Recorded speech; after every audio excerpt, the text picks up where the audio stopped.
नमस्कार मित्रांनो. तर मित्रांनो, आपण एक महिन्यानंतर आज व्हिडिओ टाकणार आहोत. तर मित्रांनो, आपला व्हिडिओ तुम्ही पूर्णपणे बघत राहा. तर मित्रांनो, आज आपण आपल्या पोल्ट्री फार्मवर आले असता आपल्याला पाण्याची कमतरता वाटली. म्हणजे आपली जी जमीन आहे ती थोडी सुकलेली होती, म्हणून आम्ही त्याला ओली केली आणि त्याच्यानंतर कोंबड्यांना सोडलं. तुम्ही बघू शकता आता कशा चरून राहिले आहेत. तर आपल्याकडे काही पक्षी विकाऊ आहेत आणि काही पक्षी घेणार आहोत आपण. तर तुम्ही आमच्या म्हणजे डिस्क्रिप्शनमध्ये बघा, तुम्ही ॲड्रेस दिला आहे, नंबर दिला आहे.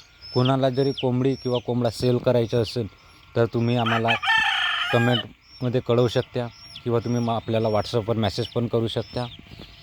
तर मित्रांनो, एक दादानं काही दिवसा पहिले, आता 3 महिने होऊन राहिले जवळपास, त्या दादाने सांगितलं होतं की शेवग्याची झाडं लावा म्हणून.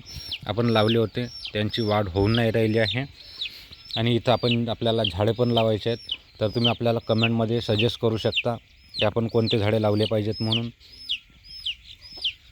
आपण ती झाडे शोधण्याचा प्रयत्न करू आणि लावण्याचा प्रयत्न करू. आता आपल्याजवळ झाडे अवेलेबल नव्हते म्हणून तुम्ही बघू शकता, सीताफळाचे झाड लावले आहेत. असे 3 झाडं आणले आम्ही, 3 लावले आहेत. शेवग्याचे झाडं आपल्याला कमी मिळाले, कारण की आमच्या इकडे शेवग्याचे झाडं म्हणजे कलम मिळत नाही, ते बी मिळतात. पण आपण बी लावायचे नाहीत, कारण की आपले पक्षी त्यांना जगू देणार नाही, म्हणून आम्ही बी लावलेले नाही, झाडेच लावले आहेत.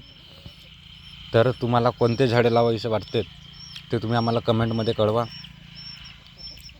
आणि जे तुम्हाला सांगितलं होतं की आपले पक्षी झुरमेजून थोडे नाराजगी राहतात, त्याच्यामध्ये आता बहुत कमी झालेले आहेत. आता त्याचं एक पण पक्षी नाही आपल्याजवळ.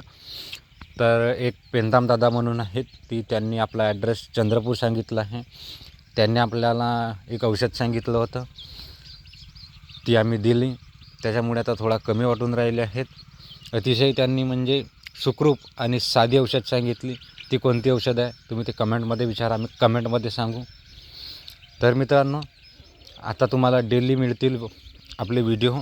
तर तुमच्या व्हिडिओमध्ये सुरुवातीपासून लास्टपर्यंत बघत राहा. आणि कुणाला पण कोंबडी किंवा कोंबडा सेल करायचे असेल तर तुम्ही सांगू शकता, आम्हाला कमेंटमध्ये किंवा व्हॉट्सअपवर एक मेसेज करा.